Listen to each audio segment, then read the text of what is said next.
Around the outside goes the Audi R8. Look how much Miller's caught back into play. Exactly. Miller's still start chopper. He's left on second and change. All of a sudden, Miller's back in play.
Does he have it? Medeiros is going to get it. Oh, look at the Tyson.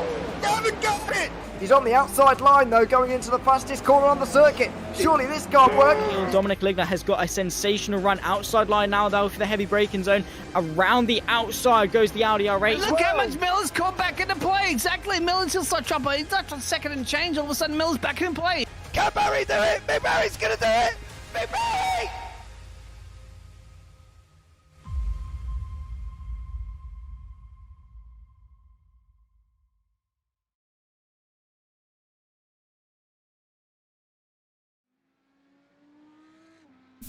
Good morning, ladies and gentlemen, and welcome to Old Guys Racing League Coffee Cup Round 5 from Silverstone. And it's happened. Finally, it has happened. We have it on the screen. It is rain. Rain, rain, rain. And funny enough, it's raining in Silverstone in Britain. Of course, that doesn't happen often, does it? Here as well. I'm James Parfitt. I'm going to be joined for the first of four broadcasts today with Bradley and Dalton, who's going to join me here as well. Brad, welcome in, buddy. How are you? Yeah, I'm doing good, James. Good morning, good afternoon, good evening to everybody across the world. It's Silverstone. It's raining. It's just classic UK weather. I can't really say a lot about it. I'm not surprised to see it raining at Silverstone. I'm a little surprised to see it raining in iRacing, and still trying to get used to it. But this feels like classic Silverstone weather, James, and I'm excited to see how these drivers handle it here in the Coffee Cup League. I really hope everyone's had their coffee. I'm going to be sipping on some coffee as we go here and getting things ready to go with this exciting GT3 racing today. No surprise I'm sipping on coffee, Brad. I think if they cut me open, my blood would be just coffee-based there as well. Right, Heath Ollinger, let's get the showers done. JK Racing, oh yeah, it should be fun. It should be, mate. I think this is going to be very, very eventful. Clan Racing, good luck, y'all. Not able to join this week, but able to watch for a few minutes from Bangalore in India. That is Heath Ollinger. And then Mr. Tightlines, good morning, sirs. Good morning to you, and thank you so much for joining us. Don't forget to do all the other fancy jazz, guys. The like, subscribe, turn on the bells. That would be absolutely amazing. Quick update on the scores at the moment. Johnny Hamby is out in front on 127 points. He's won once here with Jacob Elliott on 106. 106. Then we've got Justin Laxton also on 106, and Bradley Lovings on 105. Michael Dione on 102. Dave Van Roy on 97. Richard Modric on 95. John Ouellette on 91. Dan Nans on 82. And Michael Chaplin on 70. So that is the top 10 currently here at the moment at Silverstone. So that was before this race. This is great because it's, what have I got? Not F1 week, so this is a perfect time to fill in. It is. It's going to be absolutely amazing. And let's hope poor old Bill Backer at some point on a broadcast here, everybody, you got to give love to Bill, because I don't think I've watched one race where Bill has finished with all of his parts on his car. I believe that we've lost bumpers, we've lost rear wings, we've lost the whole entire front end at one point, if you remember back along at Monza where he had literally nothing. So we're hoping, and if you could just put hashtag pray for Bill in the chat, hopefully Bill will survive and have all of his car. We are going to go into qualifying currently, so let's see how these guys get on with this one. 10 minutes of qualifying here, Brad, in the rain. You've got to make it count first time, haven't you? Yeah, this is a case of where one little mistake, especially in 10 minutes around this track, one little mistake can spell utter disaster. And of course, driving in the rain takes a special breed, but it's Silverstone, so if you haven't practiced the rain at Silverstone, were you really prepared for a Silverstone race, James? Probably not. No. If you haven't gone into this calendar knowing that rain's coming in and looked at it and thought, Silverstone, I wonder if it's going to rain in Britain. And decided that, yes, it is going to rain in Britain, then, yeah, you haven't done enough practice. Because let's face it, we're always in rain. Our summer, we get about 2 days. If that, maybe, sometimes. It's horrible. It's horrible. That's why most of us escape, Brad, during this period of time here. Right, so we've got qualifying of 10 minutes. Then we go into heat 1 of 10 minutes, which will set the race from quali. And then the feature will be 40 minutes. That will be set from race 1.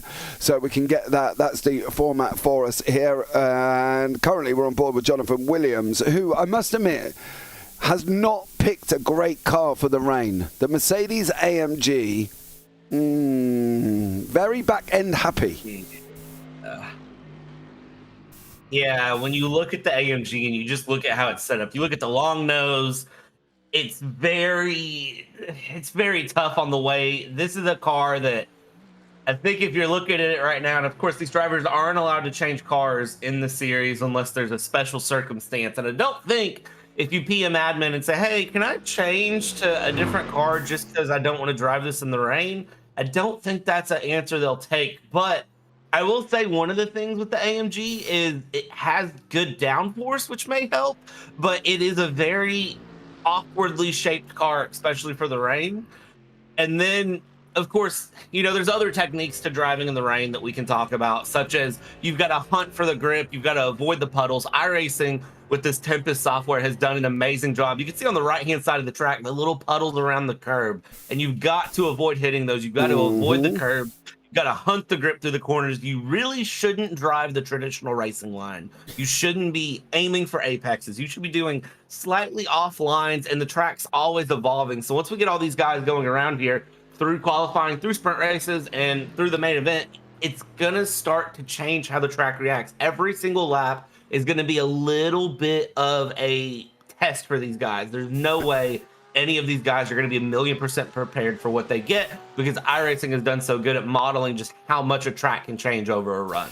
Yeah, now obviously from our point of view, we're waiting for software around us to update. So at the moment we've got cloudy at 17 degrees centigrade with 19 degrees Fahrenheit, and it's May 15th, 2024. So no surprising it's raining in May. Hey, who'd have thought it? But there as well. Probably a good week for me too, have a business trip. Rain. Heath, I think you've escaped quite luckily there, dear sir. I have to be honest, because I think it would have been rather interesting for us all. Now, I've driven in the rain, I'd like to point out. I did the Formula Ford on a test session because I wanted to see how it would work at VIR. All I will say is if you go off the side of the circuit, good luck getting out the grass, because as I found out, I had to do a 27-point U-turn, and I felt like my grandma in a car trying to get my Formula V off the grass. It dug in like a trooper, Brad. It would not let me out, and it would not let me drive forward.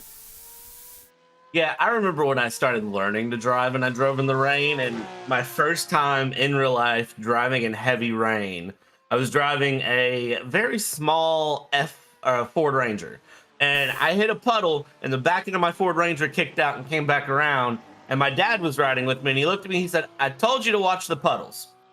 So I'm not surprised. And of course, iRacing grass has a tradition for being ice anyways, and now we throw rain on top of it. So I'm really not surprised that the grass is that dangerous. I'm not surprised that the paint is that dangerous. I won't be surprised if we see one of these guys hit a puddle and go around. We're seeing qualifying times just now coming in halfway through the session, and a 2:18.758 is a bit slower than I was expecting for a Silverstone race, but I also wasn't coming into it 1,000,000% sure if we had rain or not. Yeah, no, when I first got in the session, I had the most panicked moment of my life. Not only was it raining at Silverstone, it was also in the dark. And I'm like, oh, gee whiz, as you can imagine. Swap the words out. Wasn't quite gee whiz. And I was like, no way. So I put a message, I was like, oh, rain at Silverstone in the dark. And I was told, don't worry, James, it will lighten up this time. And I was like, phew. I said, because there was no way I was messing around with graphic settings to try and see what was going on, because I couldn't really see a lot. It was all a bit of a nightmare. So, but now we're at daytime and we're at Silverstone and we're still in the dark. Johnny Hamby here on your screen, currently topping the timing tower, doing a great job. Jacob Elliott is in 6th place at the moment. Jacob in the Porsche as well. Porsche in the rain? How is it, Brad? I've not driven it in the rain yet. Well, here's the thing with the Porsche as it is. The Porsche is extremely tricky to begin with, because as the fuel burns off and as a run goes, the Porsche changes its handling characteristics because of the way the fuel cell and the center of gravity is set up in that car. So it's a car that you have to adapt long runs and long term on, because as fuel burns off, it's going to handle differently, and it's something that very few people get used to. Now, I personally love the Porsche, of course. The Porsche Cup car is one of my favorite things out there. Of course, that's not a GT3, but hey, it's a car that I like. So a little bit of experience there. In the rain, I'm going to say the Porsche is probably going to be good, and it's going to be something that should be enjoyed. Personally, if I was running, I'd probably prefer the Porsche or the BMW. Those are the two that I would lean towards. I was going to go BMW, I think, on that one. I think my braveness would stay away from any other car apart from that, partly because it seems to be the most stable. The sole Lamborghini of Cole here. Well, he's done a great job putting himself in 9th at the moment. I've got to read this message because I've just opened up Discord and this has just made me absolutely crease up. Michael Dione. Love the rain visually. Looks stunning on screen. However, I'm like Stevie Wonder on ice skates trying to make a lap. I was gonna say, I don't even see that he set a lap yet, so that sounds about on track. Oh, that absolutely creased me up. Oh, dearie me. Never mind. Michael Dione there. Basically summing up how people probably feel in the rain, because we will show you an onboard shot when they get going. And, well, let's just say visually you cannot see physically anything. Got to give a shout out to Sean Baster. Actually switched over from the BMW to the Porsche. It's for special circumstances, I believe. I'll be in my Cinco racing livery, sponsored by Cinco Custom PCs. So go and check them out there as well. I can't give you the link because I didn't actually know that was happening until about 20 minutes ago, so I didn't really have much chance of a link on that one. But yeah, if you search Cinco PCs, I'm sure it will show up. A few others there. Scott Carlson. Now, I've watched Scott in practice. It did not go well, Brad. That Ferrari looked like Bambi on ice. It was awful. You know, and the Ferrari is one of those cars that when you look at it compared to the setup of other cars, you would think the Ferrari is going to be comfortable in the rain, but there's just something about it that isn't working. And again, some of it you can blame on the car. Some of it's going to come down to driving style. Some of it's going to come down to just the driver's individual comfort in the rain, in the race. So it is really very interesting to me to see the top 5 are all Porsches, with P6 being a Lamborghini. Now that is one that I would not have called. No, definitely not as well. There has been an update from iRacing this week since the release of the Ring. Now, as you can see on the back of the car there, I'll try and give you a better picture. There was a little flashing red light.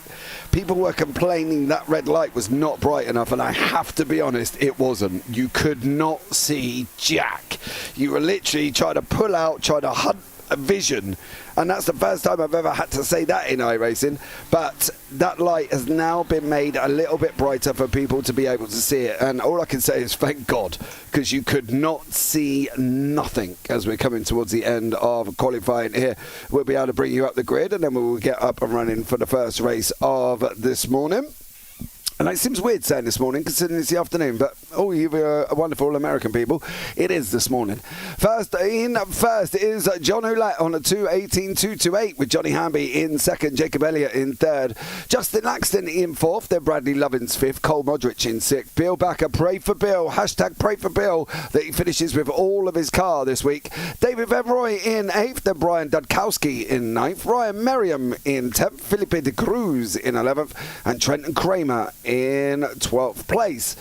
On from night one, Sean Bastarash in 13th, Steve Parker Hamilton in 14th, Jonathan Williams 15th, Nicholas Patterson in 16th, Eric Gainzell in 17th, Kevin Adrian in 18th, Michael Chaplin 19th, Rick Modric down in 20th, Pernell Hanalet in 21st, Brian Hoskins in 22nd, Michael Dione down in 23rd, the man who explained the rain as Stevie Wonder on ice skates. Absolutely amazing. Dan Nans down in 24th, Jesus Gonzalez in 25th, Justin Koch in 26th, and Scott Carlson in 27th place. We of course have got the wonderful half a pace lap that we are going to be going with first, so pay attention now.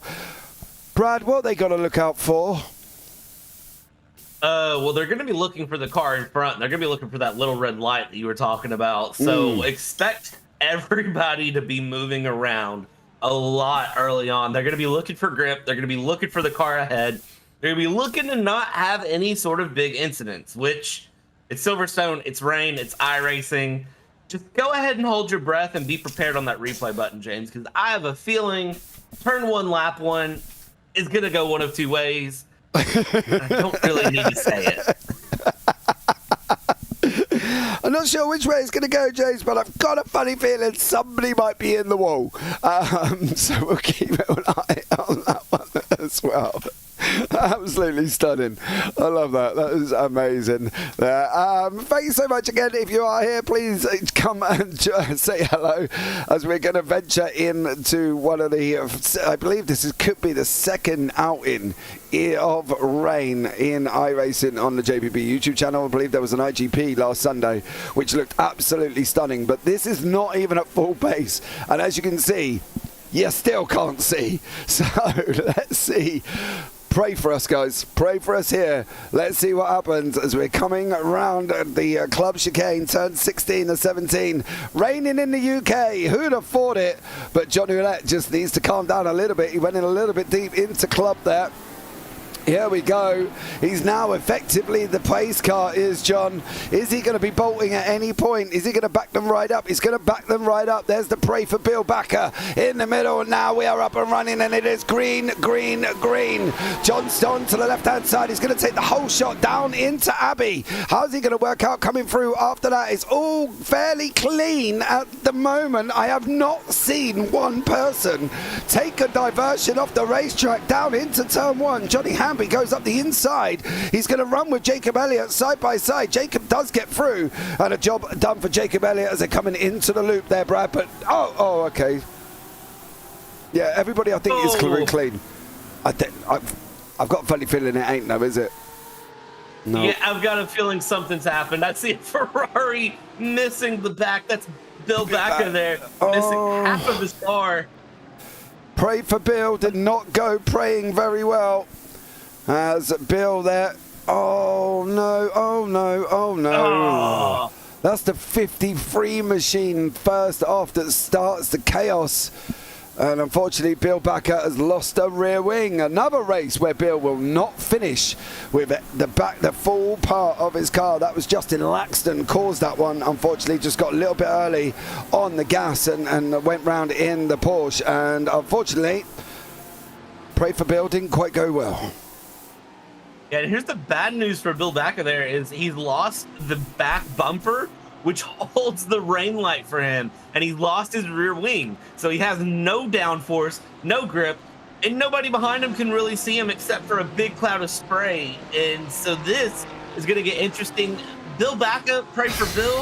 I think at the moment, Bill's just praying to get back around to the pit as we go through Maggots and Beckett's for the first time here. Yeah, Steve Parker Hamilton now on the run down from Chapel down the hangar straight out. Praying didn't quite work. David Venroy has got Felipe de Cruz. That is what de Cruz is seeing. You can see the rain light. Now we're pulling out. Now we're hunting for the grip. We're going to go round Stowe. Is he going to take it round the outside? Surely he's not going to make that work. Surely de Cruz is not going to make the outside work. He's looking for the inside coming down into club 16 and 17. He wants that inside line. He's not going to get it over the BMW. And the BMW, to be fair though, Brad, looks less stable than that Audi behind. It really does, and that kind of catches me off guard because the BMW tends to be the preferred car for people, especially they say it's the best handling, it's the most well-rounded car, and it's the easiest to get the car underneath you.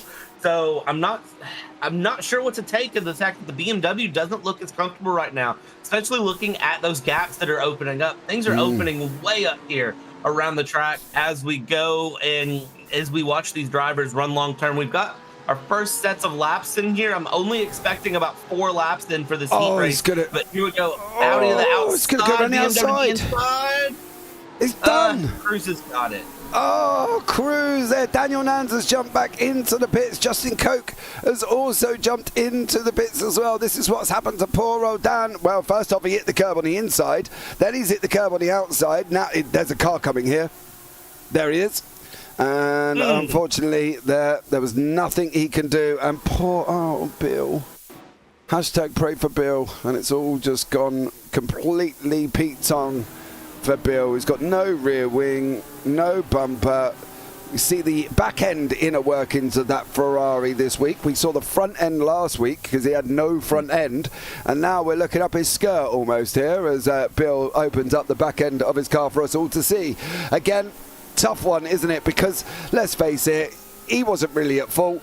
He was just the sandwich, the bit in the middle, wasn't he? The filling of the sandwich, we should say.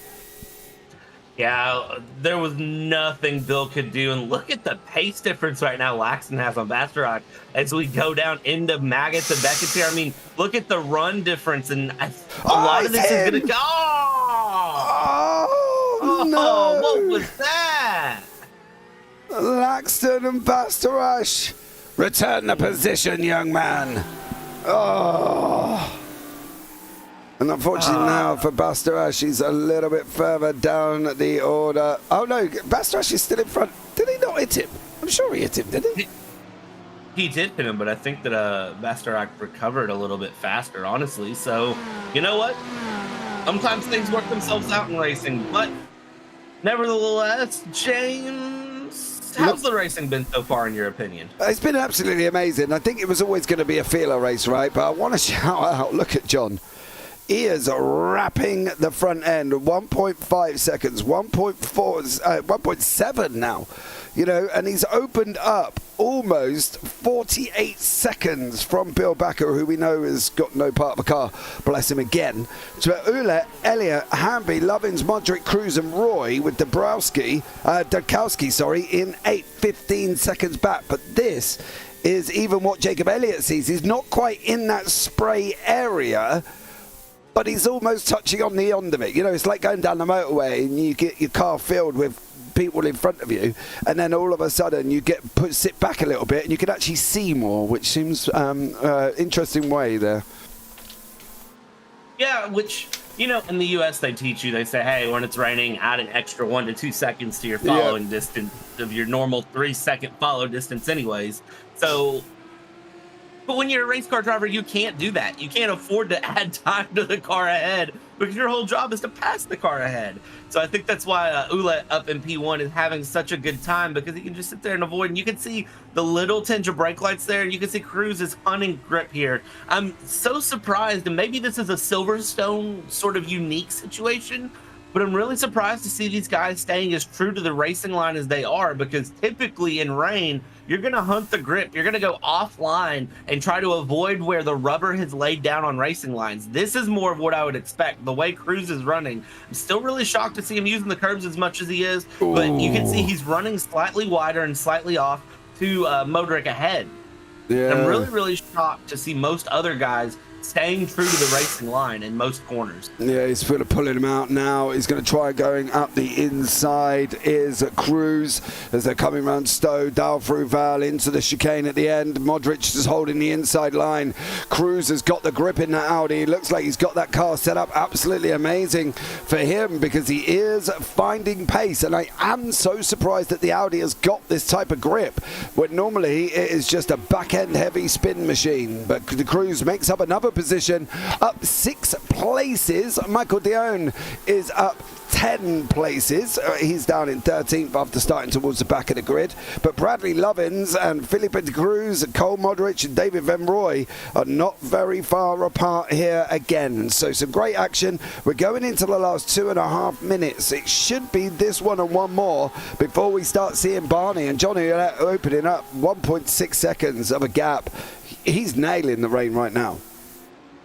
He really is, but the thing that's interesting to me, looking at lap times, he was only about a 10th faster last lap to Jacob Elliott. So the times are similar enough that I think even when we hit our main event, that it's going to be a very, very competitive, close race. But he does seem to be doing something right. And I'm going to be honest with you, I think part of that is just not having to worry about the spray on race start. As soon as the green flag dropped, he took off and didn't look back. He didn't have to deal with spray, he didn't have to deal with traffic. He just sent it and went on here. And this is Michael Dion looking to get another here up to P12. Yeah, battling for a look. Ah, no. Kevin Adrian. Oh, mate. Stay where you are. You're on the inside line. There goes Dion as he moves up another place. Up 11 now is Michael Dion. You can see the spray back from Kevin Adrian's car there. There was a load of it, and you couldn't see a lot of anything.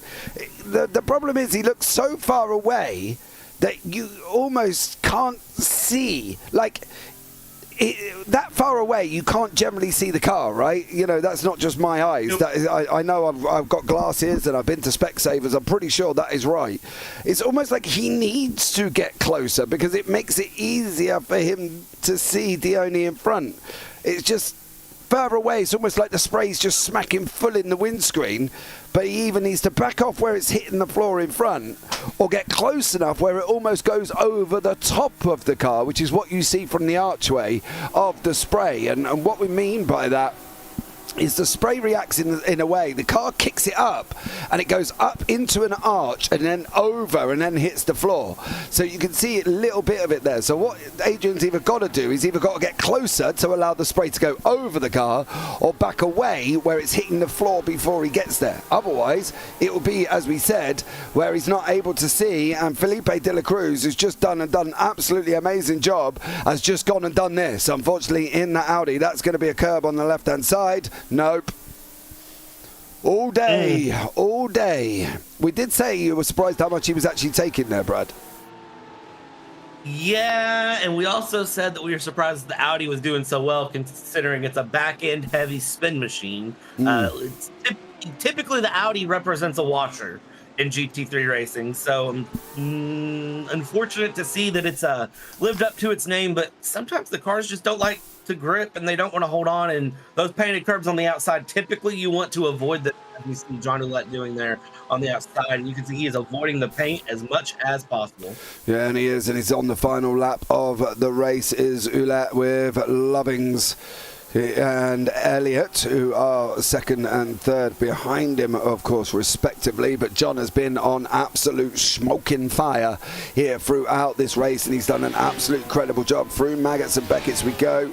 Takes a little bit of curb on the exit, but that's no really surprise. But David Van Roy has got Cole Modric in front of him. Cole in the Lamborghini seems to be doing a great job, and Justin Laxton with Dudkowski there. So we'll keep an eye on where the leader is on his way down into Stowe. And as you can see, Laxton and Dudkowski still fighting out through Maggots and Beckett's, but I've got a funny feeling, unless something drastic happens here, Brad, John Ouellette is going to be the race one winner. Yeah, John Ouellette has seemed very comfortable in that Porsche top to bottom. And of course, the top four, a Porsche, P5, a Lamborghini. Just said earlier, I was very shocked on and surprised. But we come around here, down through club and around in this. Unless something happens, I'm not going to call it until it's official because it's raining. John Ouellette runs the final corner here, and he is going to take the heat win with Elliott 2.5 seconds back in P2. Yeah, loving to further free back behind that with Hamby 1.2, Modric 9. He's still got Vemroy battling away. Modric has made a mistake. Oh, final corner for Cole Modric. He's going to run around the outside. He's going to, oh my God, he did it. Oh my God, blimey, governor. What a stellar run from Cole there. He got overtaken on the inside. He goes in deep. Here comes Vemroy. And then Modric still turns. No, he can't get it stopped. This looks like Vemroy's corner all day. Look how much he's got in front. Now Modric just says, nope, I'm coming. Look at the pace of that Lambo. Oh, my dearie. Roy on the inside had to slow down a lot more to catch the quarter, and Modric just had enough time to get it going there and get the outside line to work. That is a classic inside-outside move that you would see like in Formula One or in any of the open wheel formulas. And again, it shows the difference in grip and how these cars handle on racing line versus off racing line in the rain. I will continue to say it. The drivers need to not be running the racing line so religiously. They need to move around a bit and hunt for grip. I agree. You've got to find where it works for you best, and at the moment it is working for John Ouellette, who's just taken first place with Jacob Elliott in second, Bradley Lovins in third, and Johnny Hamby down in fourth. Cole Modric with the move of the race so far around the outside over Vemroy in fifth, Vemroy sixth, Dudkowski seventh, Laxton, who caused a couple of little bit of incidents in the race, in eighth, Bastarashi in ninth, Steve Parker Hamilton in 10th. Felipe de Cruz was doing so well in that Audi, and then it just all went Pete Tong. Michael Dione, who's one of the biggest gainers here as well, up into 12th. Kevin Adrian in 13th, Rick Modric 14th, Nicholas Patterson in 15th, Parnell Hanalet in 16th, Michael Chapman in 17th, and Brian Hoskins down in 18th. Eric Gainzel, Jonathan Williams, and Ryan Merriam round out the top 22. Then Trenton Kramer, rounds out the 23 on the lead lap. Then you got Daniel Manans. Pray for Bill did not work. He ended up down in 25th with probably less of a car he started with. Justin Koch and Jesus Gonzalez down in 27th place. Well, and that was only race one. What is going to come from race two? I'm glad we have another race coming. What is going to happen? I'm glad we have another one. Well, if the short little 10-minute run we just had is anything to go off of, I think the drivers have learned a lot. And I think that's a good warm-up for them to get ready and get going. However, I'm going to go ahead and tell you, I have a feeling over the 40 minutes, drivers are going to have a little bit more confidence. They're going to be a little bit more aggressive as we go. And it's going to get very, very exciting to watch as we go through. I anticipate people getting a little more riskier and a little more gutsier with moves. Yeah, Pray for Bill was taking his full car out on the lap to see. He left the half one in the garage just to see how it would react, of course. Poor old Bill Backer lost his front end last week. He's lost his back end this week. And unfortunately for him, he's now got to go out on the warm-up just to actually see it. That car, the Ferrari, just looking at that image, just does not look good in the rain. I don't know if that's setup based or what that is, but it just does not look good in the rain at all. It doesn't. It doesn't look comfortable. It doesn't look fun. It doesn't look like it's gripping up. Nothing about that car screams to me, I should be driving this in the rain. This is the best car to be driving at Silverstone in the rain. And I'm trying to not discredit anyone's driving skill, because all of these drivers are very, very skilled and very, very smart and tend to know what they're doing with no issues. But of course, there's a reason we call rain the great equalizer in racing. Rain is truly where drivers' skills shine and where the things they need to work on really stand out like a sore thumb. Daniel Nans is another one who didn't get, who finished laps down there as well. Kevin Adrian, Eric Gainzel, they're all out on the racetrack trying to get some more work in. Justin Laxton, of course, got involved in two little incidents. He started off the main one, actually. Funny enough, coming through the loop, he spun the Porsche up and was just sat there. And that is where poor old Bill Backer lost his back end and his rear wing. So poor old Bill. Yeah, I'm sure he'll make it through. It'll be okay. As we're going finishing off the warm-up here at 1 minute 30 on the clock. And let's see what happens. What do you think's going to happen in race 2? They got 40 minutes this time, though. A lot calmer, right? You would think, but I think the thing is, as we've ran, confidence has gone up. These drivers are going to be a little more comfortable, a little more confident. They're going to be feeling a bit more like they know what they're doing on the track and they understand more of how the track handles. Now, again, full disclaimer, iRacing has done amazing with this Tempest weather, and the track is going to change and move as the race goes, as the rain develops, and as the grip moves around. Racing lines come in, racing lines go out. So the drivers are going to have, I think, this false sense of confidence that they truly know how the car is going to react and what's going to happen. And then someone's going to get caught off guard, not knowing what's actually happening. And it's going to meet the wall as if they were going to meet for a first date. And it's going to just go head first. Nice way of putting it. I would recommend, though, maybe getting to know her first before you start running head first at her. Might get deeply offended if you nut her on the first date. I don't disagree. However, it's one thing for me to say it in the booth. We say this about a lot of things. It's one thing for me and you in the booth to say. It's another thing for these race car drivers to do it and for these sim drivers to do it. So we'll see how it plays out across 40 minutes. The warm-up timer is now up, James, and 40 minutes is about to go very quickly and very timidly. Yeah, absolutely. Trenton Kramer, my wheel disconnected from its base and wouldn't let me shift in the heat. Had to reboot the base in the pits. Oh, dear sir. That is not good. Right, let's get the grid up for the 40-minute feature race. John Ouellette, who's dominated the 10-minute, absolutely incredible, with Jacob Elliott, Bradley Lovins and Johnny Hamby, your top four. Cole Modric, move of the race throughout the race, won round the outside of club and took David Van Roy. Brian Dukowski in 7th, Justin Laxton 8th, Sean Bastarash in 9th, Steve Parker Hamilton in 10th, with Felipe de Cruz in 11th, Michael Dioni up 12th. Kevin Adrian in 13th, Rick Modric 14th, Nicholas Patterson in 15th, Pernell Hanlett in 16th, Michael Chaplin 17th, Brian Hoskins 18th, Scott Carlson 19th, Eric Gainzel in 20th, Jonathan Williams 21st, Ryan Miriam in 22nd, Trenton Kramer down in 23rd, Dan Nance 24th, Bill Backer, pray for Bill, he's going to survive with his car in 25th, Justin Coke 26th, and Jesus Gonzalez in 27th place. Let's get your praise in, because poor old Bill, he's got to finish one race this season with a whole car, Brad. It's been horrendous for him. Yeah, and the thing is, most of the incidents with Bill has been not his fault, especially that heat race. That was in no way his doing. I got to feel for him. Come on, Bill. I'm rooting for you this race. I don't usually root for individual drivers, but I'm rooting for you this race. Yeah, Bill's going to finish with all of his car, hopefully, as we're going on to this last quarter pace lap here at Silverstone. And guess what? It's still raining. The window wipers are still going. The rain is still coming out, and it is still rain, rain, rain. John Ouellette now. What is he going to be able to do? He's going to come round. He's got the Team 53s of him and Elliott alongside. He's going to back them up once more. Where's Cole Modric going to be in all of this situation? As Cole looked quite quick in the last one. Now we're going to be up and running Now we're underway, and the feature is green, green, green. And again, John Hewlett running down into turn 1 with Jacob Elliott, Bradley Lovins, and Cole Modrich with Johnny Hamby. Van Roy. Oh, Hewlett's gone. Oh, no.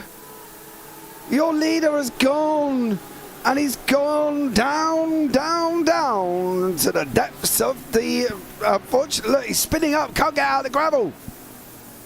Oh no, this is disaster. This is not what Hewlett wanted. No, he didn't have to. Oh, and he said to reset. Yeah, he didn't have to do that. He could have just backed it up. Back up and go again. It was all on his... Oh no, there was contact, a little bit of contact with his teammate after Hewlett spun it and lost it. And he goes the wrong way, and that was his downfall there. That was the downfall, and we mentioned it before. Do not go in the gravel. Looks like Parker Hamilton and Dela Cruz has also had a shindig as well. Dela Cruz in the Audi, of course. Parker Hamilton there in the Porsche. It's going to come around the outside. Oh, that was the Porsche Bastarush, I think, who went in a little bit too hot there and caused some of that little bit of drama. But unfortunately for John Hewlett, that's what he sees, is the pit lane. And now Jacob Elliott, Bradley Lovins, Johnny Hamby still fighting out, Cole Modrich, Vem Roy. Then we've got this Vem Roy, Dukowski, Dion, Adrian battle commencing. Chaplin Williams is into the... Oh, Bill's been off the circuit. Did he survive with all of his car, though? That's the problem. Oh, Bill. Come on, Bill. Oh, he's not, is he? They're coming back on. Oh, Bill! I said it earlier, every single incident with Bill has not been on Bill, and I'm going to tell you right now there was nothing he could do to avoid that. No, you can't stop a car coming back in the rain. It's never going to happen. As Bastarash is chasing down Adrian, he's got Patterson behind, and then Rick Modrich. Dan Nans is in there. He's got Dela Cruz in front with Gainzel and Hoskins. Elliott, though, 1.07 seconds out front.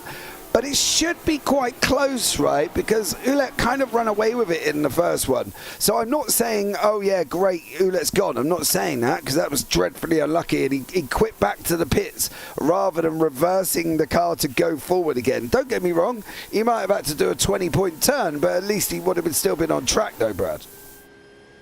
Yeah, and I think some of that, too, is just race car driver frustration in the moment. The adrenaline's up, the race starts hit, and all of a sudden you find yourself in the gravel and your car won't move. And sometimes that clear thought process of, oh, if I just back up, I can get myself back out of this, as opposed to just slam the throttle, slam the throttle, slam the throttle. Sometimes it's not all there for the drivers. And again, this isn't an issue of a lack of skill. It is just adrenaline drives your decision making every once in a while. This is Trenton Kramer. What has happened to Trenton Kramer here tonight? I have a feeling I know. That Ferrari, that's a wheel disconnect again. Yeah, that. Oh, man. Watch that. There's something wrong, not right with his wheel. He's just not looking. Unfortunately, his arms are not going. But yeah, yep. It doesn't look comfortable. I've got to be honest. In that wheel, it looks like Felipe de Cruz. Oh, Bill, come on, mate. I'm like rooting my heart out here that you're going to finish. Oh, he's going round all day. That Ferrari was not holding that line. Like he almost had too much throttle on there to think it was going to hold, but then it just was not going to hold. It almost looked like a little bit of netcode in the mix too. I'm not gonna lie. Like, I didn't see him tap anything, but it went around like he had been tapped. So I wonder. I don't know. That was yeah. Because watch, he's not gonna. He's not holding it. And he went for a gap that was always going to close. Come on! You can't. On a second review, James, I'll give that one to you. Poor old Bill. That's all I'm going to say. Bill. Come on, Bill. We've got hashtags for you, Bill. Come on. As unfortunately Bill's got out, John Hewlett is out. John went off, and instead of reversing on the concrete, he drove forward into the gravel, and they got stuck. Which I did say right at the beginning. Don't do that, because it happened to me at VIR and you just literally bog down and go nowhere. And unfortunately for John Ouellette, that's exactly what happened. But then again, that's really kind of what real life would be. There's a Mercedes there. Where are you going? Mr. Williams, I believe that was, taking a trip off. He's now gone back into the pits. But I suppose that's a representation of real life as well, because when you go over the gravel in real life and it's wet, it just spits up and covers your car, and then you have to get towed out. So technically, kind of got it on the point, haven't they? Yeah, visually it may not look as stunning as slinging gravel in real life at Silverstone on lap 1, but representatively, in terms of how it holds the car, it does the right thing, and it does the same thing. And who's that off in the background? That was Nans, maybe? Oh, I think it was it Kramer again? It looked like it was a black car. It looks like it was a Porsche in the background. I haven't seen. Hold on. See if I can pick it up. There's Daniel Nans. Where are you, Dan? Yeah, it might have been Daniel Nans actually who just gone off. Yeah. It was Nans, unfortunately, on that one. Can't quite get back far enough. Hanley has got Coke and Cruz around him. Cruz is chasing down Hoskins, I believe, in the white machine. It is Hoskins there. Cruz in the Audi, again, it's a tough one, isn't it? Because he was looking rather stable. He then climbed the curb, wasn't stable anymore. But I don't know why that would be such a surprise to us here, Brad, because curbs, rain, white lines. None of it works. None of it works. Yeah, and watching right there, he didn't look comfortable through Maggots and Beckett's. The car snapping, the car making him catch it a lot. He didn't seem like he was enjoying the car there. And again, we're just 10 minutes into a 40-minute feature, so we've still got 33 minutes of racing to go here. These cars are going to change. The fuel's going to burn off. They're going to get lighter. They're going to get trickier as this race continues. So I really hope that Felipe de Cruz has that car under control for the long run.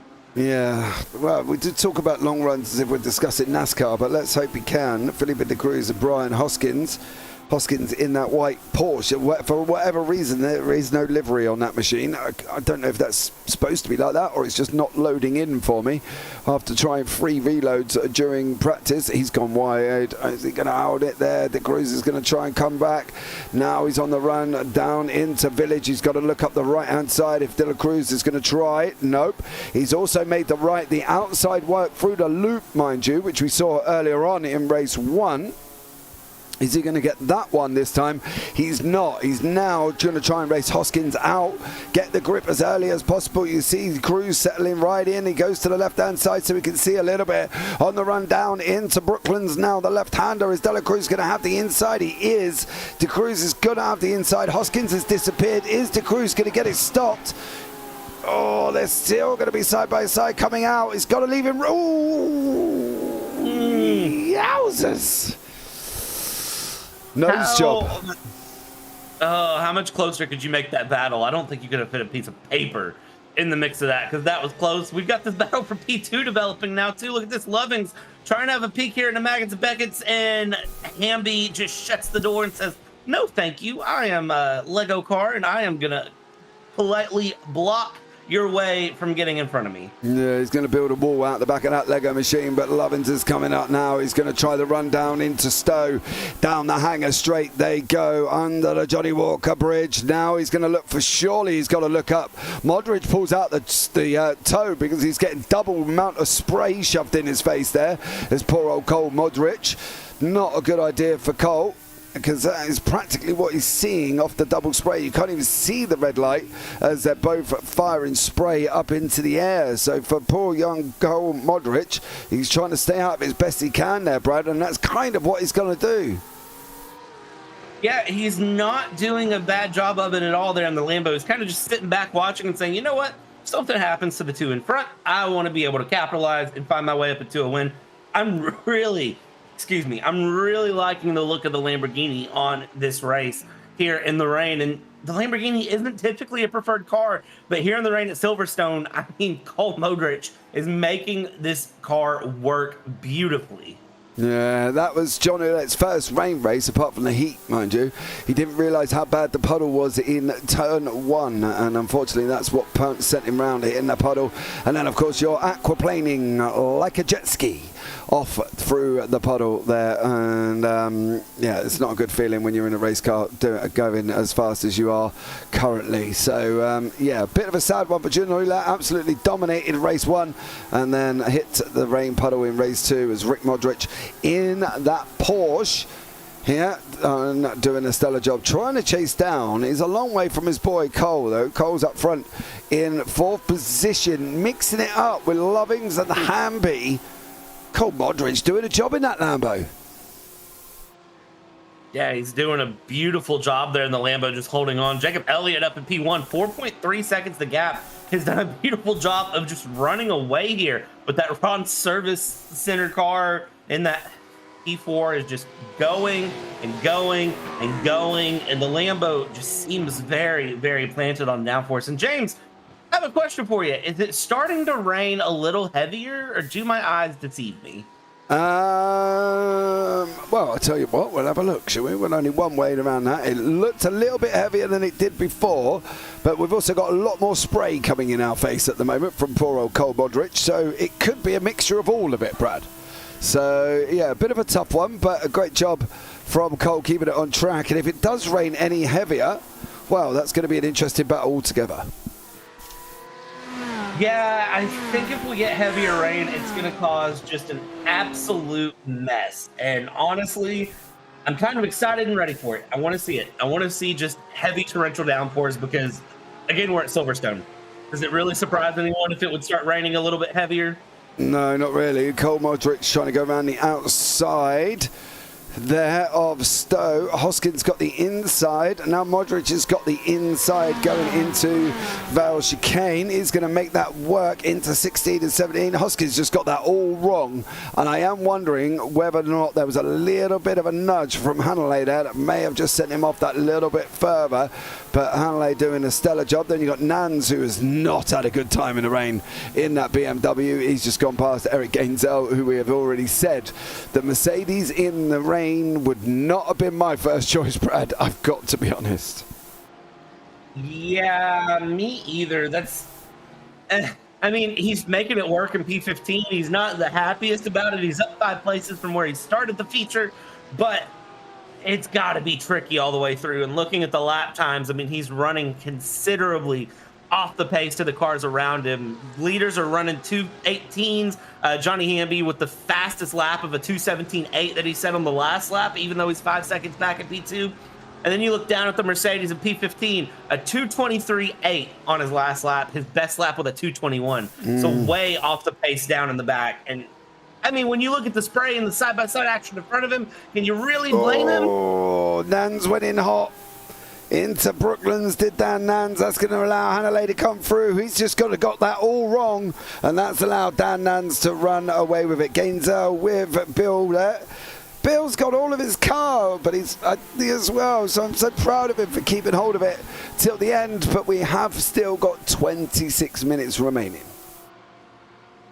Yeah, 26 minutes, plenty of things could happen in 26 minutes. So it's going to be a case of just these drivers need to continue to put on and perform. And I thought I saw someone go off. That you did. You did. You saw Pernell Hanley go off the side of the circuit.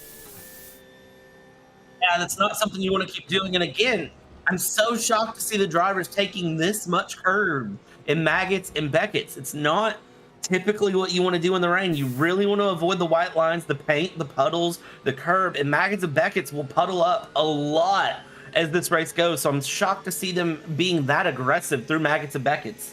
Oh, look at that. The vision for Parker Hamilton, it was literally practically zero. Like, you could not see just the red light. That was about it. Hanley in front is not having a good time. I've got to be honest. He's either trying to rush what he's doing, or he's just, well, saying that, as I said, it goes past Dan Nans, so it might have been Dan Nans who may have had a bit of an error there and not Hanley. My apologies for that one. Gainzel trying to make his move as well. Hoskins and Modric are still swapping places. There is Modric on Hoskins on the inside, and Modric takes that position away. Back up front though, we've got Cole, who's being chased down by Laxton in the Porsche, Cole in the Lamborghini. Laxton's just gone in too deep. That's going to lose him a bit of time. Yeah, and every small moment you have of going in too deep, not hitting the corner the right way, is going to absolutely mess your day up, because you're going to end up losing more time and going through. And at a track as long as Silverstone, one small mistake can add seconds to your lap and give up a lot of time. I mean, you can see just how spread out the top 8 are here on the field. I mean, it's just an absolute Sunday drive for most of these drivers, just trying to stay consistent and relaxed through this race. Yeah, absolutely. That's all they've got to try and do, and try and make sure that they get it to the end if they can. And it's always going to be tough, isn't it, in the rain? It's always going to be tough in the rain, and they've now got to try and sit back and just try and relax, I think, and try and get to the end. They've still got 24 minutes. They've still got positions, and you know, they can still make gains, can't they? But the front 5 with Laxton, Venroy slowly closing in is a little bit spread, and then you've got 13 seconds to Dudkowski with a couple of back markers in the mix. You've got Parker Hamilton and Dan Nans were going side by side there. Parker Hamilton and Nans. Hanalet did do what I thought Hanalet was going to do. He did not look comfortable in that Porsche here, Brad, and I've got a funny feeling he's gone in way too hot in the corner. And around he goes. Yeah. Yep. And then, not long after, Brad, oh, it's the same one. I'm not sure why it picked up on it twice.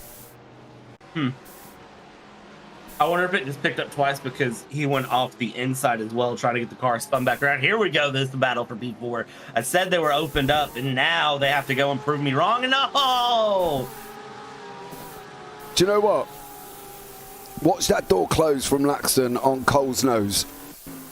I'm really not quite sure where Laxton was expecting Cole to go. Cole's around the outside. He's still alongside. I think he thought he had the space. Yeah, he never had the space there, unfortunately, for Laxton. I think it needed to tighten up. He needed to tighten up his exit, and he did not quite get it tightened up there. And it looks like Nans is in the pits. How did Michael Dioni end up all the way down there? Oh, Michael. Oh, no. Well, he's done something here that looks like he's lost him a chunk of position. That's going to go. Is he going to hold it? Is he going to hold it? Is he going to hold it? Is he going to hold it? Oh, you've got it.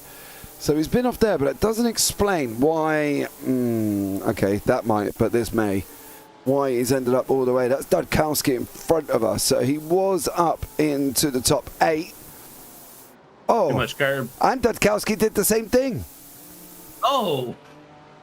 They literally, if you watch Dudkowski in front, he does the same thing as Dioni does. So Dudkowski's top part of your picture, he goes round into the wall, Dioni goes round into the wall, and they do it together. He just didn't want him to feel alone. He wanted to show him that it's okay. Yeah, you give... Oh, Modric! No! Oh, Cole, hold it. Oh, keep it together. Let the Porsche go. There we go. Now just get back on your race. Come on, Cole. Oh, how did he end up there? The weirdest thing is I think he come in and he's just, that Lambo's going to back end's going to go a little bit squirrely. It is. And then he's trying to bump on. He gets it turned off the grass, keeps it running, which was always an upside, and then brings it back onto track. But that has opened up the field now quite rapidly. Trenton had a great start, but had a skill issue on the other straight, SF straight, and hydroplaned into the pit wall onto the next one. Well done, buddy. It happens. Yeah, not every race is going to be your race, and that's the big thing to remember, is that one bad race doesn't exactly mean a bad season. One bad race happens. Every driver from beginning to professional has a bad race, unless you're driving a Haas F1 car a couple years ago, and then every race was a bad race and showing up was a victory. But you know, here in the GT3 world, it doesn't always have to be your weekend. And, you know, Trenton, it seems like you had some wheel issues as well, which helps nothing. Bill Baca is having a weekend. We prayed for Bill. We've prayed for Bill. And at the moment, Bill's found that Ferrari up to P11, and he's shooting for P10. He's up 14 places on the day, James. Yeah, he is. And I'm proud of it. He's got all of his parts. So, well done, Bill. It's a big upgrade from the first, obviously the first race where we were looking up his skirt on the back end had completely gone there for Bill Baca. But now he's got all of his car. He's chasing down Brian Hoskins, doing a great job there for Brian. And he is not going to get him this time. You know, I'm thinking about something here, James, as we watch this battle continue to develop. He's in the slipstream. He's right on the back, but you can see he's pulling out, trying to get a little bit of vision there in the spray. Dives back in, take the slipstream around, a little bit of, come on, Bill. And Bill goes around. I have a feeling, I couldn't tell from the angle, but I almost have a feeling a little bit too much inside curve. Yeah, he's even going to hit it. Yeah, he's done it again. Didn't we see him go for a space that wasn't there earlier? Or was that just my imagination? No, we did see that earlier. I believe that was his first incident of the day. So poor old Bill there, struggling. But a great job from him. And he's still chasing down on Hoskins. Hoskins has gone past Bastarash. So Hoskins has overtaken Sean there. Bill's in the mix in 11th. So still a great job there. Coming into the last 18 minutes, we're a bit spread out at the moment. But never say never. That's what I say here. And let's see as Bastarash has come into the pits. I didn't expect him to come in the pits. It looks like maybe he has some damage, but it's hard for me to tell. Or maybe the coffee cup has called his name. I don't know. It's interesting to see him into the... Yeah, it looks like the back end there. There's a wheel that... It looks like that back left is pointing about a 45-degree angle to the left from where it should be, from what I can tell. Something's happened there to Sean. Yeah, his front wheel's gone, isn't it? His front wheel's caved in. So let's have a look. I'm not entirely sure if I'm going to be able to find where that happened. That may have been contact. No, I can't, unfortunately, for Bill. But Elliott and Hamby have closed right in. And I'm wondering if Elliott has made a mistake there, because he's now 0.7 of a second behind, with Lovings closing in as well.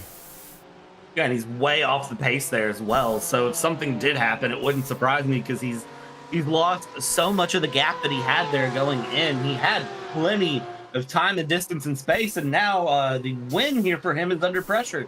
And it goes back to, I was going to mention this a minute ago, but is driver fatigue going to start playing in here in this 40-minute race? Are we going to start seeing some of these guys feel the effects of an early morning race, get a little tired, get a little off the rocker, and things start getting a lot more competitive? Well, we will do. We're going into the last 16, and at the moment we've got 3 cars battling it out, with Venroy trying to get back on the mix as well, but he's a long way back, mind you, Venroy.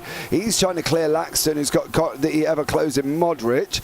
We've got Patterson here trying to get close to the Merc of Gainzel. However, being that he's in a Merc, I'd probably give him a little bit more room, just in case he joined in the back end. So, very interesting racing so far, and we've got 16 minutes of flurry into the rain, and it looks like Dan Nans has not had a good race.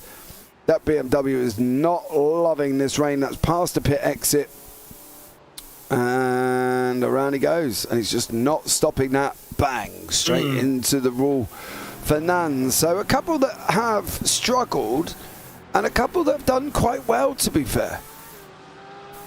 Yeah, I said it earlier in the broadcast, and I will say it again. Rain is the great equalizer in racing. You can be the best driver on the planet, be #1 in time trial, know exactly what you're doing, and as soon as there's a little bit of rain, anything you knew goes out the window. It's a completely different style to drive, and even Silverstone in the rain yet is another variation of that. So every time you add a little bit of water to a track, it's going to change things completely. As soon as I saw iRacing officially confirm rain, instead of giving us that classic soon trademark, I was so happy because the thing is, it equalizes everything. You have some rain and you have the cocky guy that's driving and says, hey, I can win by 10 seconds. You all are nothing to me, blah, blah, blah. All of a sudden, he's in the wall turn one lap one because he doesn't know how to drive in the rain. Rain produces some of the best racing you're ever going to see. I'm so glad to see it in iRacing. And these drivers have been proving my point time and time again across the past, how long has this broadcast been now? We've been on for a little over an hour. So over the past hour, these guys have proved why rain gives some of the best racing. We've seen close battles. We've seen the pace difference truly shine. But overall, these guys have done a great job of running top to bottom here. We're watching a battle of P16 at the moment that is happening. Yeah, Miriam and Rick Modric were literally nose to tail. Dione and Patterson. Dione's trying the outside line around Luffield. He's trying a Modric, Cole Modric, and he's another one that's going to make it work. That outside line seems to be quite produced, full of grip there. So I'm not surprised that more haven't kind of looked for that outside line. Yeah, and that's the thing is, if you think about the traditional racing line, it's going to be out in out. You're always aiming for that inside curve apex. The thing is, that's where the rubber's laid down. That's where you're going to have the least grip. It's going to be very slippy in the rain. Again, iRacing have modeled this beautifully. Patterson, you are not in Swan Lake, my friend. And that number 47 Mercedes avoided that in the best way I've seen. That was a beautiful avoidance there. Yeah, Bradley Lovins, Johnny Hamby, and Jacob Elliott. This is your front three. 13 minutes. Are we going to see a free car fight? As they're going to be going in to Brooklands, the left-hander. Then they're going to be coming right through Luffield and then out of Luffield down through Woodcote. Great run from these. It's a little bit more spread out throughout the field. Johnny Hamby is probably one of the closest ones on the circuit, and that is exactly what Johnny is seeing right about now, and it's not a lot of nothing. I tell you what, no matter who you're a fan of, if you're a Porsche fan, it's going to be a good morning for you because the top three is the Porsche and Vin Roy is 11 seconds back there in fourth place. So if you're a Porsche fan, you're having a good day no matter which one of these three finish first. But of course, to finish first you have to finish, and we've still got 13 minutes of action, and who knows which one of these three are going to end up in the lead because all three of them show a lot of pace. I just need them to keep it on the track. That's all I'm asking, guys. Well, we're going to find out. There's less than 1.4 seconds across from Elliott, Hamby, and Lovins. There. Bill Backer's in the mix with Adrian. Or no, he's not.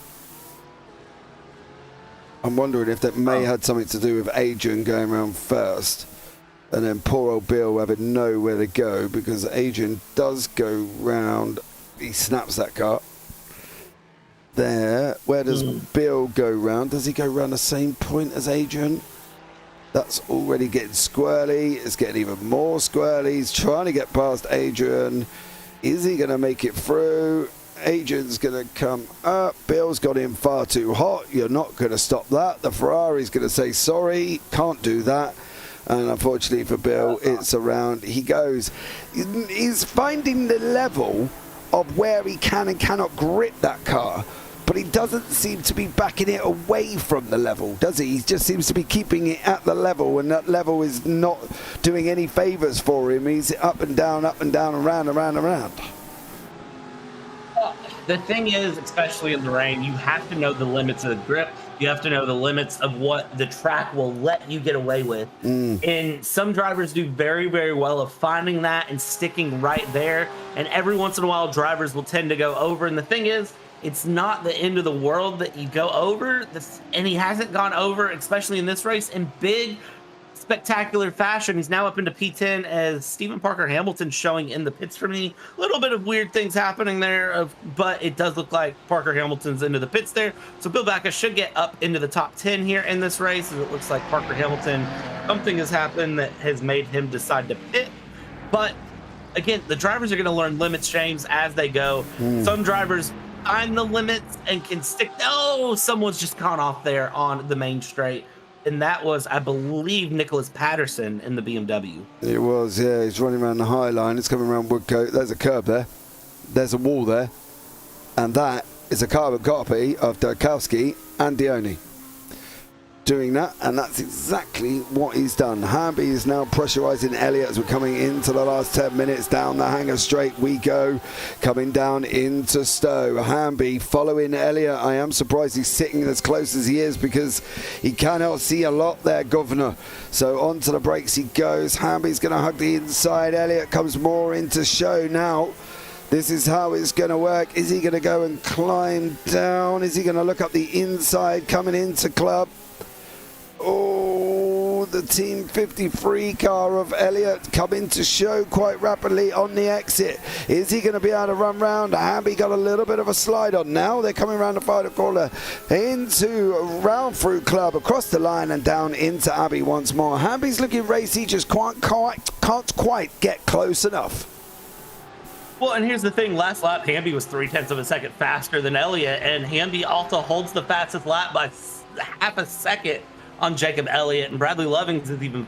So you've got two faster cars behind Jacob Elliott, but the thing with that Team 53 Porsche, he's putting the car in all the right places to prevent a pass. And I do think a little bit of it as well is the rain and the spray is taking away Johnny Hamby's confidence for trying to get a pass through. Typically, he would probably dive it out, try to hang it around the inside. He'd try to hang it around somewhere on the track and make a pass happen. There's a million places that he could try to go. He could try to do it in Cops Corner. He could try to do it in left field. He could try to do it in Stowe. He could try to do it through Village. There's so many places he could try a pass, but that spray is taking away his ability to see, and he's having to slightly second guess himself through the lap, and it's taking just enough off that Jacob Elliott is able to hold on to this lead. Now, can he do it for another 8 minutes and 48 seconds?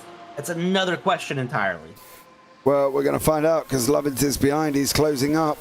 So for Hamby, if he's making moves and he is quicker, 2:18.2 to 2:18.5 in favor of Johnny Hamby, he's going to have to try. He is quick there, Brad, but he's got to try and do something because otherwise Lovings is going to come right into the mix and say thank you very much. And you can see over the last 5 laps, Hamby has been quicker on every single one of them.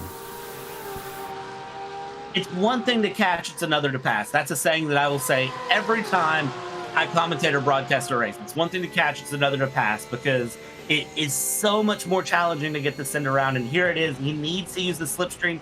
He needs to go for it. But the thing is, it's so hard to find grip. I'm really shocked that he's not trying to hang it around the outside here of Stowe, because that is, I would think that he would have the grip and the pace difference through to make this work, but he's just not making it work, which is really, really shocking me. But he's got 7 minutes and 45 seconds to try to find his way, to find the building blocks to get around Jacob Elliott for the lead here in this race here of the Coffee Cup Series. Yeah, Lovins gets a little bit of a slide on in the background, pulls back out, gets back in again. You can see the puddles nestling the surface water is there. And that is where John Ulat unfortunately caught himself out and then drove forward into the gravel when he needed to kind of reverse it out. But the standing water will be starting to take effect here because we have had rain for the last 33 minutes and we're still going to have rain for the last 7. It's only on lap 14 out of the last 6 that Elliott is gone quicker than Hamby, and he's opening the gap up a little bit more. Daniel Nans is on pit exit. Sean Bastarash has went off track, came back on, and unfortunately whatever he did it completely wrong, and he's going to hit the curb. And is it going to snap out on him? It is. And is he going to hit the wall? Absolutely. And poor old Shane Bastarash takes that Cinco Porsche into the wall, backwards at Silverstone as the rain is commencing. It's Elliott, it's Hamby, it's Lovings, and then it's Dione and Merriam battling away down in 13th and 14th. Yeah, this top 3 is going to be the battle to watch through the last 6.5 minutes here of this race, because they are very, very close. They're very competitive. The faster cars are the ones behind, but they just can't make it work. Again, rain is the equalizer in all things racing. And I just think as we go through, we're going through maggots and packets yet again here. These drivers have got to do something. Bradley Lovings is sitting in 3rd place. He's very, very comfortably sitting in P3 where he started. And he's probably just waiting to see what these two do. He's waiting because if these two get side by side and start battling, it's going to open the door for Bradley Lovings to kind of send to do something. And even then, while these 3 are running as competitive as they are still pulling out a gap on David Vinroy in 4th place in the BMW. It's a 13-second gap. Sorry, 12-second gap. I can read numbers. is what the gap is back to P4. So these three are continuing to pull timeout on P4 and just open the door and let it go. Edward Hunter, one of the commentators who normally does this with me, has said the rain dance worked. It did. I asked last week, and they set it up, and hey presto, Ed, it's raining at Silverstone. Who'd have thought? Rain in the UK. Shocking. So over the 5 sectors, you can see Elliott is, well, he's claimed 1 out of the 5. Hamby's got 2, so let's see over the next lap what happens. Lovings has dropped back a little bit, unfortunately, so it is all about what Hamby and Elliott are going to do over the next 4.5 minutes here, Brad. It's been an interesting one. The first rain race for me on iRacing, and I think overall, to be fair, they've done really well. You know, we've seen incidents, we've seen slides, we've seen people in the wall, we've seen people touch the curb, the white line, we've seen it all, but it was kind of obvious it was going to happen if some of these hadn't driven in the rain before. Well, the thing is, it's all incidents that you would see with professional racing drivers in real life. That nothing that's happened today has been out of the ordinary for what I would say is a wet Silverstone race. It's all things that if you go watch a GT3 race at Silverstone in the rain, you're going to see it in real life. So these guys have done very, very well to keep the racing together as much as they have. And ultimately, this was always going to be a bit of a race of survival and a bit of a race of just keeping your head on straight and keeping things going. And ultimately for these three, you know, they kept it a little bit faster than the rest, but overall, there's a lot of good drivers through the field. These guys are running 217s, 218s, and meanwhile, David Vinroy is on a 219.1. I see many drivers in the 220s and the 221s, 222s. So even though these three have pulled out a gap, every driver has done great today with 3.5 minutes left here in this feature race. I don't think anyone should be ashamed of how they performed this weekend because everyone has done their best to keep things going in some way, shape, or form, whether it was the heat race or this feature race. Yeah, we're going to pop down and have a look at Miriam and Dione. They were literally nose to tail. Miriam went past Dione went past Miriam, and now we are in where we're at. But it is what is Lovings is closed back up again. Elliott still got Hamby. We've got 307, so there's just about going to be one more as these guys coming to the end of this one. And a great job from all of them. It's been an amazing. Poor old John Ouellette, we lost right at the beginning after being so dominant in race 1. Couldn't quite make it past the first corner, and then has learnt a vital lesson. Do not go into the gravel on the rain because you will not get out of it. Yeah, if there's anyone I really feel for in this race, it's John Ouellette because he was really, really set to be dominating this feature race after his performance in the heat. But just small lessons, small things that you learn as you go. Of course, Kramer Cruz and Kosh that we have lost out on as well, and unfortunate shapes for all of them. And then, you know, I'm going to give a shout out to Baca yet again, down in P9. Who's had a pretty good recovery drive from that heat race that was not going his way. He's up in P9, up 16 places on the day, and then Brian Hoskins right in front of him is up 10. These three are continuing to battle up for the lead. James, we're about a lap and a half left from determining the winner here. If you're Hamby, what do you do here going into the final lap and a half? The fact that he's finishing the race in second, right? And the fact that he still would let him lead the championship, I would let him have it. I would let him have it. I'd more worry about Lovings than trying to close and push that car to get that little bit of an ounce of speed out of him that could just end up causing drama. And you don't want drama. But Bill Baca has seen his fair share of drama in that very... I don't even know what to call that Ferrari in the rain. He's the highest one between him and Chaplin, and it's just not good. It is not good in the rain whatsoever. Yeah, honestly, Bill, I don't know if it's a setup issue or what it is, but you might want to call Marinello and have a bit of a conversation with him as he sends it up the inside here in left field. Very, very gorgeous move through the inside. Goes Bill Baca, but around will be Hoskins, who will have the speed around as we head down Woodcote, down the old pit straight here. And honestly, That was a pretty good move there in that Ferrari. The Ferrari has been hating the rain, but he's gotten it going, and here we go. This should be white flag here for the leaders. It is. It's the final lap of the race. And Jacob Elliott with Johnny Hamby and Bradley Lovins looks like it's going to be the 1, 2, 3. Venroy's got Laxton a little bit of about a second back. Laxton doesn't look like he's going to close in, but these guys are going to have a lap to finish off as they go around the loop down through Aintree. They're coming into the Brooklands for the final time. Elliott's just running a little bit deep. Hamby's looked like he almost had a sniff of an opportunity, didn't quite make it work. So Elliott, Hamby and Lovings, you're 1, 2, 3 in race 2, and it's looking like that could be set in stone, bud. Yeah, Elliott's pulling out there, but Lovings is still closing the gap to Hamby, so I would definitely say if anything's going to change, barring anything crazy happening here in the rain in Silverstone, it's probably going to be the P2 battle to keep your eye on. Of course, Laxton is now closing it up to Vinroy as well for 4th place. It's all popping off on the final lap, and Vinroy, who has been consistently a little bit slower in that BMW than Laxton. And I think Laxton has finally found just enough pace that if he wants to make a challenge, it's going to be here on the final lap as the drivers come around. It looks like they are coming through Copse Corner, heading down for Maggots and Beckett's, and Lovings with a run here on Hamby. Can he make a pass? And he might be slotting back in here into P3 as we go through Maggots and Beckett's. No side-by-side action in Maggots and Beckett's, but man, did it look like it was going to be there for a moment. Yeah, we almost thought we were going to get something there that we haven't seen throughout any of the 2 races, but Lovings is looking like the more menacing one on Hamby over this final lap.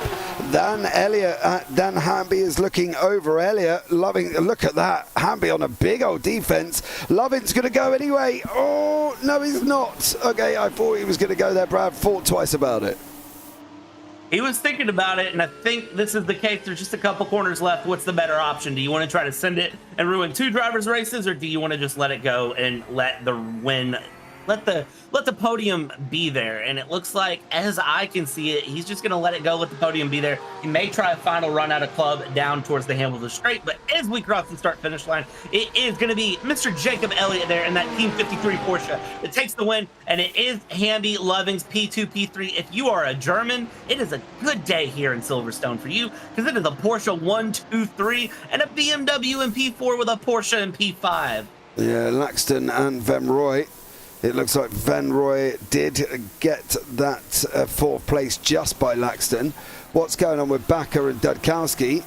Well, they're on the run down the Hangar Straight. They're a long way back. Bakker's on the left-hand side. Dudkowski's in the orange teeth growling machine in the Porsche. Now Bakker's going to look. Is he going to look up again, Bill? Finish the race, Bill. Finish the race. You've still got all of your car parts here as well. Yeah, Bill, though, he's feeling very racy. Steps on the curb, barely avoids the puddle on the inside there, going through Vale. Now we're up through Club. Man, Bill, he really wants it there, but the Porsche is growling its way forward as we come out of the final corner. Bill, I think you are going to be in P8. Final corner around, he gets loose, he gets swirly, but that start-finish line is right there off the exit of the corner. So Bill Bakker finds his way into P8, recovers from a abysmal heat race to finish in the feature race, and then you've got these 3 here who are coming out of club for the final time here, and Champlin, the other Ferrari, will be in P12 just outside of the top 10. Yeah, and done a great job, Bill has. He was up 17 in that race. 17 places. Better play, as the last runner will be Patterson, who is in 17th. He's on his way down into Stowe, so we'll just wait for him to come in, and then we will have a chat with the guys here as well. We'll have a chat with Lovins, Johnny Hamby and Jacob Elliott, who I'm sure at one point will change his name to Jacob Elliott in the Discord for me, so it doesn't just get J. But there we go. Yeah, I wouldn't expect a lot of that. Nicholas Patterson, the BMW in P17. I tell you what, though, you want to talk about a recovery drive. Bill Bakker, the Canadian in the Ferrari, 17 places. Brian Hoskins was up 9 places, and so was Ryan Merriam in the Audi, was up 9 places from his race start. So kudos to them for a very, very good run. But Jacob Elliott, Johnny Hamby, and Bradley Lovings, what a battle to the end there for those 3 Porsches. Yeah, absolutely a stunning job. David Van Rooy in 4th, Laxton 5th, Cole Modric 6th, Dudkowski 7th, Hoskins 8th, Adrian in 9th, Eric Gainzel down in 10th. You got Michael Chaplin, Ryan Miriam, Michael Dione, Steve Parker, Hamilton, Rick Modric, Bill Backer. Why are you in 16th? Did you just cop a penalty at the end there, Bill? Let me know, because I have you going over the line in 8th. Nicola Patterson and Parnell Hannelett, then Dan Nans, Carlson, Bastarash, Koch, De Cruz, Kramer, Williams, Ule, and Gonzalez is the last ones. But what we can do is have a chat with our winner here this evening, one Mr. Jacob Elliott. Jacob, welcome in, buddy. How are you? Doing pretty good. How are you guys doing? I'm all right, mate. How was it out there in the rain? It was quite terrifying. Definitely takes a different skill set to run in the rain. And you saw some different guys up front. John Ouellette, my teammate, was able to finish first in the heat. Had some unfortunate troubles in the race, but he did a really good job capturing that win in the heat. Oh, mate, he looked untouchable. I've got to be honest, he looked untouchable, and I thought we were going to get more of the same when he pulled away on the start line, and unfortunately it went all a bit Pete Tong in turn 1, aquaplane for a puddle, turned the wrong way into the gravel trap, and then the gravel trap just said, no, you're not coming out. But that allowed you to go forward. You having, at one moment, your gap was out at 1.6, then it was back down to 6/10, then it was out again, in again. Was you playing with your food, Jacob, or was you just certain points just settling down a little bit? I was trying to go as fast as possible, but I mean, I'm by far not the fastest in the rain on this track. Hamby, Lovings, Van Rooy, Laxton, all of them are way faster than me in the wet. I was just trying to be consistent. How bad was it out there? It was tough. Like I said, it takes a different skill set to run in the rain. I am by no means the fastest, but just being consistent, I was able to take it home. You definitely was. You kept it on the track there, and that's more important as well. Do you want more of the same of the rain over the season, or do you think, nah, that's it now, James? You've got your wish. You've got to sit on rain now. Do one. I mean, bring it on. A lot more people are up front. Some different names are up front, running really good. So, you know, let's bring it on. Yeah, let's do that as well. Jacob, we'll let you get to the little one that seems to be not very happy this morning there, mate. Anyone you want to shout out before we let you go? Yeah, I just want to shout out Team 53, my wife, and all the sponsors.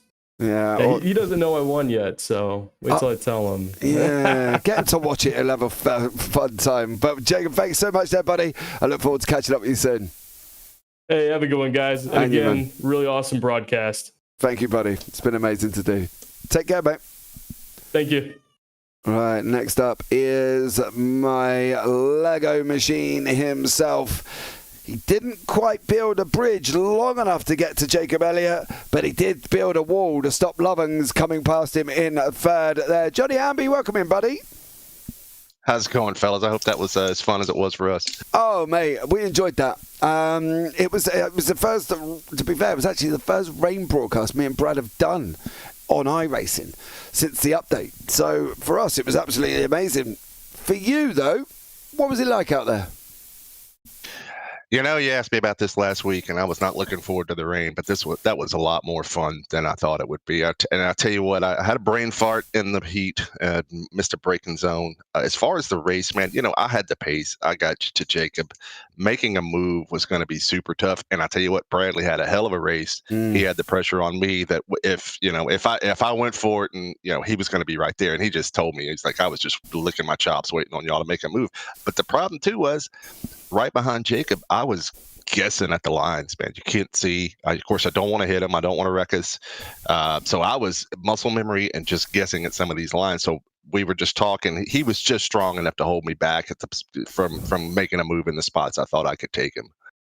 Do you think, though, the vision aspect of it has been up for debate this week, and a lot of people are just like, right, we can't see. So iRacing come out and they updated the lights on the back of the car to make them brighter. Do you think, though, from a realistic point of view, which is what we all crave for in this sim, right? And we want that realism, they've got the realism right with the spray and the vision, because that's probably what you would be looking at if you did a real life race. Absolutely. Yeah, I could see, depending on offset in the car, it wasn't overbearing. It's just that you're not able to pinpoint those lines, man. Hit those whatever apexes you're trying, even in the wet line. And Silverstone, there really isn't a dry wet line. They talk about going around off the racing line, but so many places you can't, like the S's, obviously you can't, you got to take the line, you just got to take it slower, but that also means you're right in somebody's wash. But it looked amazing. It was fun as hell. I was not looking forward to this, and I had way more fun than I thought I would, especially with the three of us being that close. See, Johnny, I know I am in the knowledge that when it comes to it, I prayed for rain last week, didn't get it, got it this week, so I could go away a very happy boy now. That's it for me. But going forward for you though, sir, where do you see it? Where do you think it's all going to happen now? Because you and Elliot, Laxton's in there as well, Lovins is now going to be in there. It's going to be a tough fight to the end. Yeah, I think it's week to week, man. I think I'll have a strong week. Jacob has a strong week. Don't ever count out David Van Roy either, because that dude is fast. Yeah, there's a lot of guys in here that can come up and make some noise. I really hated it for Ouellette, man. I really thought John was shockingly fast. So I really would have loved to have seen the four of us, try to do and see what he could have done. I really felt bad for him there. Oh, mate, him and the gravel. He stayed on the concrete and then drove into the gravel to try and reverse the car. The gravel just turned around and said no. Oh, I went off in practice in the gravel. I knew better than to even don't even go there. Yeah, he was down in turn one, so he had wide enough to reverse it round and do a 3-point turn almost, but he didn't. He took it forward into the gravel, and the gravel just said no, mate, you ain't getting out of there. So there we go. But Johnny, thank you so much for joining us, there, buddy. Anyone you want to shout out before we let you go? Hey, thanks to Bradley and these guys for putting this on, and like I say, every week it's just been a blast to run this. I'm improving at a lot of tracks I wasn't great at week by week, improving, racing some great drivers. Really appreciate everything everybody does, and same for you two in the booth. Awesome stuff. Well, thanks so much for that one, Johnny, and we'll look forward to seeing you next week.